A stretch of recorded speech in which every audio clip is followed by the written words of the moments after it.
Hi friends, எங்கள் garden secret என்னன்னு தெரிஞ்சுக்கணுமா? அப்போ வீடியோவை ஸ்கிப் பண்ணாமல் முழுமையாக பாருங்கள். இன்றைக்கி நாம் ஒரு இயற்கை உரந்தாங்க ரெடி பண்ண போகிறோம். எங்கள் தோட்டத்தில் உள்ள செடிகளுக்கும் மற்றும் மரங்களுக்கும் எந்தவித கெமிக்கல் உரங்களும் பயன்படுத்த மாட்டோங்க. நாங்களே ரெடி பண்ணக்கூடிய இயற்கை உரங்கள் தாங்க பயன்படுத்துகிறோம். இயற்கை உரம் பயன்படுத்தும் போது செடிகள் செழிப்பாக இருக்குங்க. மண்புழுக்களை அதிகப்படுத்தி மண் வளமாக இருக்குங்க. இப்போ நம்ம ரெடி பண்ணக்கூடிய இந்த ஒரு உரம் போதுங்க உங்கள் செடிகளுக்கு சிறந்த இயற்கை உரமாகவும் வளர்ச்சி ஊக்கியாகவும் பூச்சி விரட்டியாகவும் பயன்படுது. இந்த உரத்தை கிரவுண்ட் கார்டன், டெரஸ் கார்டன் எல்லா வகை செடிகளுக்கும் மரங்களுக்கும் பயன்படுத்தலாங்க. இந்த உரத்தை நாங்கள் தொடர்ந்து யூஸ் பண்ணிட்டு வர்றதுனால 3 அடி பழ மரங்கள் கூட கொத்து கொத்தா பழங்கள் வைக்குங்க. 15 நாட்களுக்கு ஒரு முறை இந்த உரம் பயன்படுத்தும் பொழுது பூச்செடிகளில் பூக்கள் அதிகமாக பூக்கிறதோட பூக்களோட சைஸும் பெருசாக இருக்குங்க. உங்களுக்கு நம்பிக்கை இல்லைன்னா நம்ம சேனலில் ஆல்ரெடி மை கார்டன் ஃப்ளார்ஸ் கலெக்ஷன்னு ஒரு வீடியோ போட்டிருக்கேன், அதை போய் செக் பண்ணி பாருங்கள். இந்த உரத்தை நீங்கள் அடி உரமாகவும் கொடுக்கலாம், ஸ்ப்ரே பண்ணி இலை வழியாகவும் செடிகளுக்கு கொடுக்கலாங்க. சரி, அப்படி என்னதான்ப்பா உரம் அது அப்படின்னு கேட்டிங்கன்னா, fish amino acid, fish tonic அப்படிங்கிற மீன் அமிலம் தாங்க அது. இயற்கை உரத்திலேயே முதல் இடத்துல இருக்கிறது இந்த ஃபிஷ் டானிக் தாங்க. இந்த மீன் அமிலத்தில் யூரியாவை விட அதிகப்படியான தலைச்சத்து இருக்குதுங்க. மீன் அமிலம் கொடுக்கறதுனால செடிகளுக்கு என்ன சத்து கிடைக்கும்னா அமினோ அமிலம், தலைச்சத்து, புரதச்சத்து அதிகரித்து கொடுக்குங்க. தலைச்சத்து அதிகமாக இருக்கிறதுனால பூச்செடிகளில் புது துளிர்கள் நிறைய வரும், அதிக மொட்டுக்களும் வைக்கிறத நீங்களே பார்க்கலாம். பல மரத்தில் அதிக பிஞ்சுகள் வைக்கிறதையும் பிஞ்சுகள் உதிர்வை தடுக்கிறதையும் நீங்களே பார்க்கலாங்க.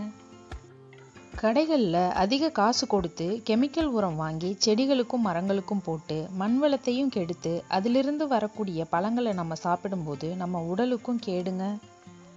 அதை விட குறைந்த செலவில் இயற்கை உரங்களை நாமளே ரெடி பண்ணி நம்ம செடிகளுக்கும் மரங்களுக்கும் கொடுக்கும்போது மண் வளமும் பாதுகாக்கப்படும், அதிலிருந்து வர கனிகளை சாப்பிட்ற நமக்கும் ரொம்ப ரொம்ப நல்லதுங்க. கடைகளில் வாங்குகிற மீன் அமிலத்தை விட நாமளே ரெடி பண்ணி யூஸ் பண்ணும்போது 100% ரிசல்ட் கொடுக்குதுங்க. சரி வாங்க, மீன் அமிலம் எப்படி ரெடி பண்ணுறதுன்னு பார்க்கலாம். நம்ம சேனலை ஃபஸ்ட் டைம் பார்க்குறவங்க லைக் பண்ணிக்கோங்க, இன்னும் சப்ஸ்கிரைப் பண்ணாதவங்க சப்ஸ்கிரைப் பண்ணிக்கோங்க, பக்கத்தில் உள்ள பெல் பட்டனையும் கிளிக் பண்ணிக்கோங்க. வாங்க வீடியோக்குள்ளே போகலாம். நல்ல கனிஞ்ச 10 வாழைப்பழம் எடுத்துக்கோங்க. முருங்கைக்கீரை 1 கப் எடுத்துக்கோங்க. இன்றைக்கி நான் 8 கிலோ மீன் வேஸ்ட் எடுத்திருக்கேங்க. கடைகளில் சொல்லி வச்சிங்கன்னா சும்மாவே தருவாங்க. 8 கிலோ நாட்டு சர்க்கரை எடுத்திருக்கேங்க. வாழைப்பழத்தை நல்லா மசிச்சு மீன் வேஸ்ட்டில் சேர்த்துக்கலாம். வாழைப்பழம் சேர்க்கறதுனால மீன் அமிலத்தில் நொதித்தல் சீக்கிரமாக நடக்குங்க. அதை விட பொட்டாசியம் சத்தும் நமக்கு கிடைக்குங்க. இப்போ முருங்கைக்கீரையும் சேர்த்துக்கலாம். முருங்கைக்கீரை சேர்க்கறதுனால இரும்பு சத்து மீன் அமிலத்தில் நிறைய கிடைக்குங்க. நீங்கள் ஃபஸ்ட் டைம் செய்ய போகிறீங்கன்னா 1 கிலோ மீன் வேஸ்ட்டில் மட்டும் செஞ்சு பாருங்கள். அடுத்ததாக 8 கிலோ மீன் வேஸ்ட்டுக்கு 8 கிலோ நாட்டு சர்க்கரை இல்லை அதை விட கூடுதலாக தாங்க சேர்க்கணும். கம்மியாக சேர்த்திங்கன்னா புழுக்கள் பிடிக்க ஆரம்பிச்சிடும். நாட்டு சர்க்கரையில் இயற்கையாகவே நுண்ணுயிர் பெருக்கம் அதிகமாக இருக்குங்க. இப்போ நாம் போட்ட வாழைப்பழம், முருங்கைக்கீரை, மீன் வேஸ்ட், நாட்டு சர்க்கரை எல்லாம் ஒன்றோட ஒன்றா நல்லா கலக்கிற அளவுக்கு மிக்ஸ் பண்ணிக்கோங்க. நாம் இன்றைக்கி அதிக அளவில் செய்கிறதுனால இப்படி கலந்து விடுறோம். நீங்கள் 1 கிலோ மீன் வேஸ்ட்டில் செய்கிறீங்கன்னா டப்பியில் லேயர் பை லேயராக போட்டு கூட குலுக்கி விட்டுக்கலாம். இந்த மீன் அமிலத்தை ஸ்டோர் பண்ணுறதுக்கு காற்று போகாத மாதிரி நல்ல ஏர்டேக்கான கண்டெய்னர் தாங்க நீங்கள் யூஸ் பண்ணணும். இப்போ நல்லா மிக்ஸ் பண்ணி விட்டாச்சு. இதை நாம் ஸ்டோர் பண்ணுறதுக்கு கடைகளில் சாக்லேட் அடைக்கப்பட்டிருக்க டப்பாக்கள் தாங்க இன்றைக்கி யூஸ் பண்ண போகிறோம். சாக்லேட் டப்பாவை நல்லா கழுவி காய வச்சுக்கோங்க. ஒரு சொட்டு தண்ணி கூட இருக்கக்கூடாது. தண்ணி பட்டுச்சுன்னா மீன் அமிலம் கெட்டு போயிடும். இதை ஒரு முறை ஸ்டோர் பண்ணிட்டோன்னா இதை 40 நாளைக்கு திறக்கவே கூடாதுங்க. மூடிகள் நல்லா டைட்டாக காற்று போகாத மாதிரி இருக்குதான்னு பார்த்துக்கோங்க. வாங்க இந்த டப்பாவில் மீன் அமிலத்தை ஸ்டோர் பண்ணிக்கலாம். ஒவ்வொரு டப்பாலையும் அரைவாசி தாங்க ஃபில் பண்ணணும். அப்போ தான் நம்ம தினமும் குலுக்கி கலந்து விட முடியும். டப்பாக்கள் முழுவதுமாக ஃபில் பண்ணோன்னா நொதிக்கும் பொழுது பொங்கி வந்து எல்லா மீன் அமிலமும் வேஸ்ட் ஆகிடுங்க.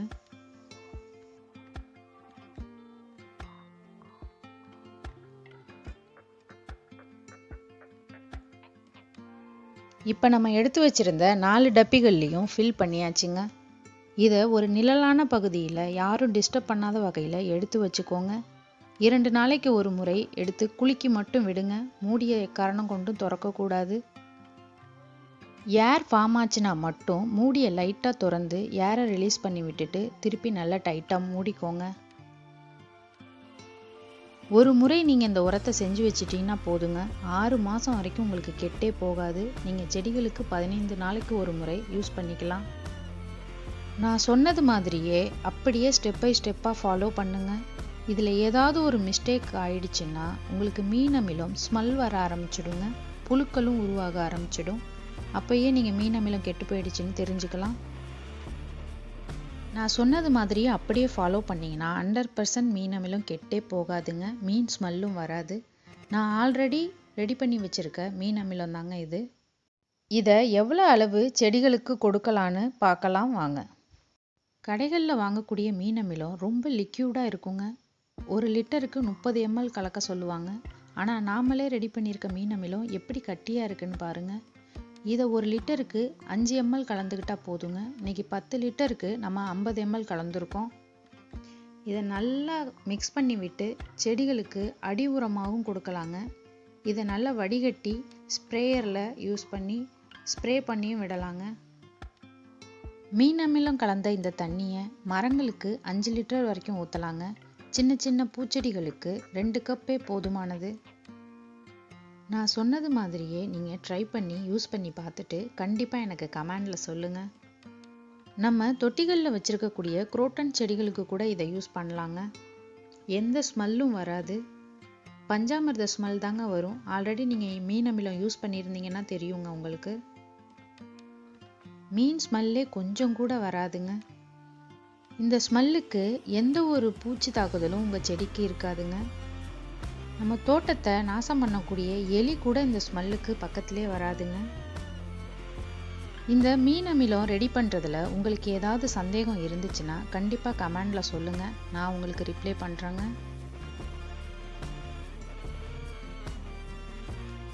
தோப்புகளில் இருக்கக்கூடிய தென்னை மரங்களுக்கு அதோட வேர்களில் மீன் அமிலத்தை கட்டி விடுவாங்கங்க. அப்போ தான் நிறைய காய்கள் பிடிக்கும். தென்னங்குருத்துகள் உதிர்ற பிரச்சனையும் இருக்காது. இயற்கை விவசாயம் செய்கிறவங்க வயல்கள்லேயும் இதை ஸ்ப்ரே பண்ணி விடுவாங்கங்க. அதிக மகசூல் கிடைக்குங்க.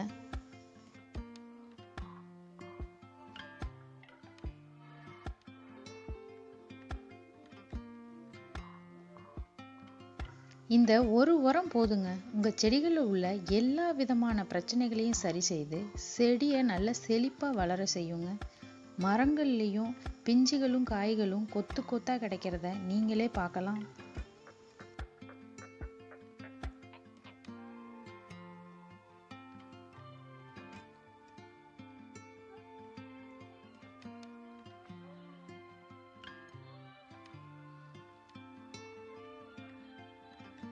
வீடியோ ரொம்ப லென்த்தாக போகிறதுனால நம்ம இப்போ செஞ்சு வச்ச மீன் அமிலம் 40 நாள் கழித்து எப்படி அதை குலுக்கி விட்டு வடிகட்டணுங்கிறத பார்ட் 2 வீடியோவில் போடுறேங்க.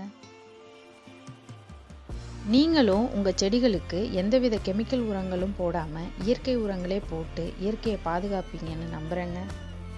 வீடியோவை முழுமையாக பார்த்ததுக்கு நன்றிங்க. இதில் ஏதாவது உங்களுக்கு சந்தேகம் இருந்ததுன்னா கண்டிப்பாக கமெண்ட் பண்ணுங்கள். இந்த வீடியோ உங்களுக்கு பயனுள்ளதாக இருந்துச்சுன்னு நினச்சிங்கன்னா சின்னதாக ஒரு லைக் பண்ணுங்கள் மற்றும் உங்கள் ஃபேமிலி ஃப்ரெண்ட்ஸுக்கு ஷேர் பண்ணுங்கள். நம்ம சேனலை இன்னும் சப்ஸ்கிரைப் பண்ணாதவங்க சப்ஸ்கிரைப் பண்ணிக்கோங்க. பக்கத்தில் உள்ள பெல் பட்டனையும் கிளிக் பண்ணிக்கோங்க. நம்ம போடுற வீடியோ உங்களுக்கு உடனுக்குடனே வரும். தேங்க்யூ.